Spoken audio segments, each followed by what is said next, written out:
I hope everybody is doing well today. I'm doing well, considering I'm doing just fine. I talked to a dietitian yesterday from UC Davis Hospital, and we talked about what I've been eating and what I haven't been eating, and she was very pleased that I have had no major symptoms so far. And so far, what I'm doing seems to be working.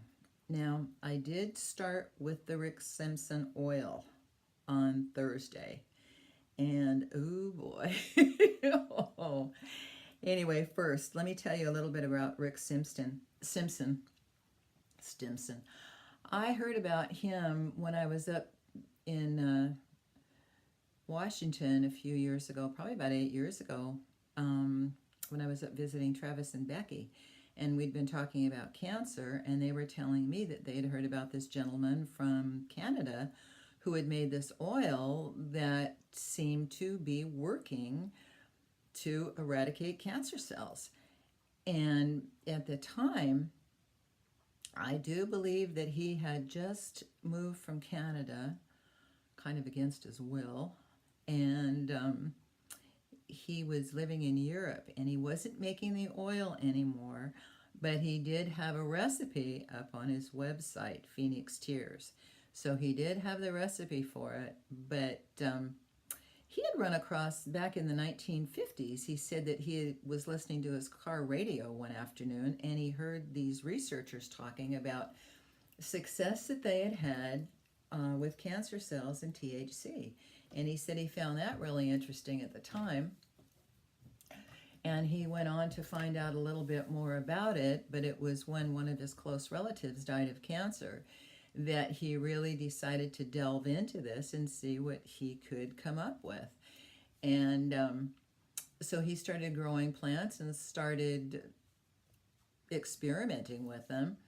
And from the various experimentations that he did, he found out that it's not, the THC isn't effective if it's smoked. It has to be made into an oil and then ingested that way.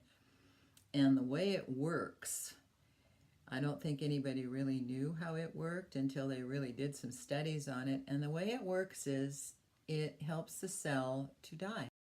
Evidently, our brain cells and our heart cells live the longest of all of them, but when they lose their ability to die, that is when they become cancer. Evidently, our cells communicate with chemicals and electrical impulses. And when these things get disrupted, when the chemicals get disrupted or the electrical impulses get disrupted, it can change the programming in the cell. And when these cells are not programmed to die anymore, they just keep growing and growing and growing and pushing and shoving and being all rude and ending up as a huge problem for our bodies. And the THC goes in and it reprograms the cells to die. And that's how it works. Now, I'm not really sure about the dosages on the Rick Simpson oil. I know that he did a lot of experimentation, and he worked on a lot of people that he had skin cancers, and it cured his basal cell carcinomas on him. And then he was giving this oil to friends and relatives that were fighting cancer. He tried to get the Canadian government involved in it. He tried to get the doctors involved in it. Nobody really wanted to work with him. And when he brought a sample down to the RCMP, they arrested him and charged him with practicing medicine without a license and all the other ugly things that they could possibly think of to charge him with. And so he was kind of naive, thinking that they really wanted to work with him. They didn't. And he eventually ended up leaving Canada. Well, he doesn't make the oil anymore. He never sold the oil. He always just gave it away. But like I said, the recipe is up, and anybody that wants to make it can. It's a little difficult, though. It's not so easy. I went down to my therapeutic alternatives the other day, and I got this. This is the Rick Simpson oil. This is the package. And this is what it looks like. There it is. Now, according to Rick Simpson, You need a gram a day for 60 days, and that is what's going to take care of your cancer. Okay, since Thursday, I've done 2 rice size. I squeeze out about, in the plunger, I can squeeze out about a grain of a rice amount dollop. It's pretty sticky.